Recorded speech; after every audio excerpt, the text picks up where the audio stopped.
Oh boy. You know, workers at the University of Hong Kong removed a Tiananmen Square massacre memorial monument late on Wednesday night in a move that signifies the government disdain for individual liberty and human life, but it also mirrors the follow orders mentality of lockdown enforcers across the globe. Hi everyone, I'm Gardner Goldsmith for MRC-TV. You know, in his novel 1984, George Orwell said, quote, "Every record has been destroyed or falsified. Every book has been rewritten. Every picture has been repainted. Every statue and street building has been renamed. Every date has been altered. History has stopped. Nothing exists except the endless present in which the party is always right." End quote. Any place where people focus on the state to run other people's lives will see this as the inevitable destination. It's happening in the US and it's happening in once free Hong Kong. Tom Grundy reports for Hong Kong Free Press, quote, "Removed the Tiananmen Massacre monument late on Wednesday night, months after the university said the statue must go." End quote. Think about that.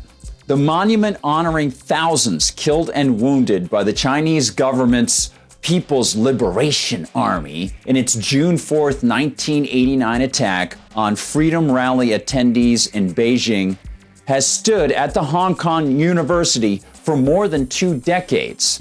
It's called the Pillar of Shame. Now imagine being so shameless that you would accept money to be part of the crew that tore that monument down, hiding behind curtains at 11 o'clock at night. Grundy notes, quote, "Jens Galschott's Pillar of Shame monument has stood on campus for over 2 decades, though in October, university authorities demanded its removal amid a crackdown on those commemorating the 1989 massacre." End quote. And Grundy offers another dark aspect of this. According to the sculptor, the statue is not even a public statue supported by tax money. If it were, then it would be subject to all the back and forth argumentation that government-run systems create.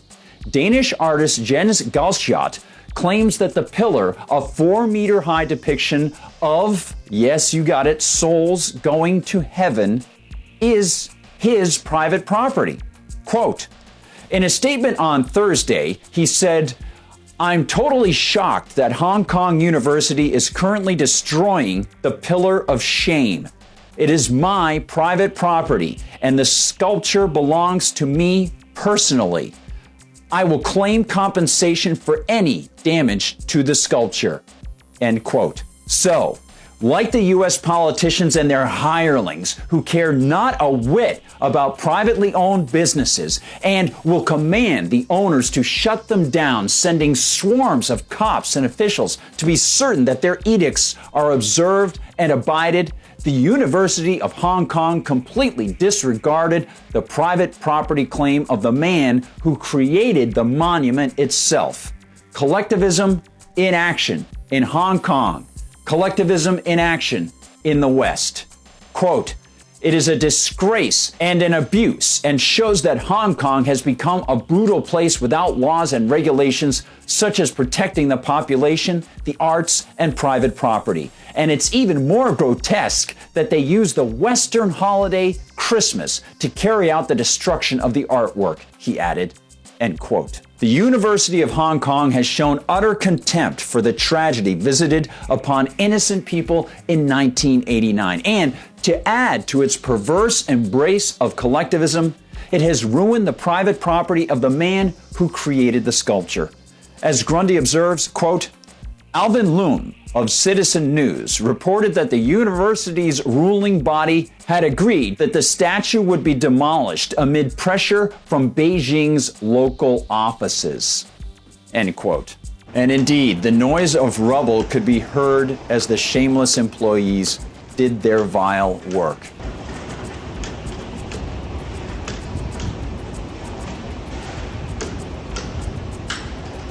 You know, the issue of statues being torn down is prevalent around the world, often bringing attention to the so-called wokeness of those wanting the statues removed.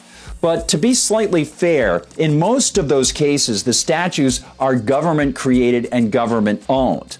Thus, they pit people against each other when they look at the statues. Now, this one not only appears to be private property, but like another statue, the replica of the Tiananmen Square Lady Liberty, called the Goddess of Democracy, that also was torn down from its home at another university in Hong Kong early on Friday. This statue, the Pillar of Shame, memorializes the lives taken by the enemies of private property and self-ownership, by the enemies of freedom and free will. Perhaps people in Hong Kong are prepared to take action into their own hands. Perhaps they will start making replicas and pepper them everywhere they can, anytime, from now on, large and small. And the government, of course, will keep trying to tear them down, but perhaps the people will keep recreating them and never stop. Because the spirit of freedom can't be extinguished, no matter how much agents of the state try to destroy it. Thanks for watching, everyone. If you see this in Hong Kong, if it's not blocked, all the best to you.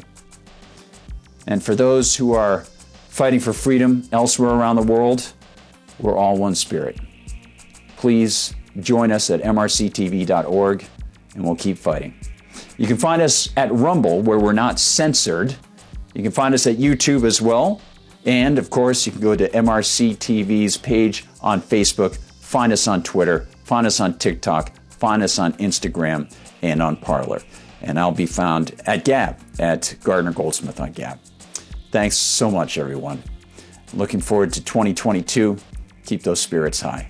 For MRC TV, I'm Gardner Goldsmith.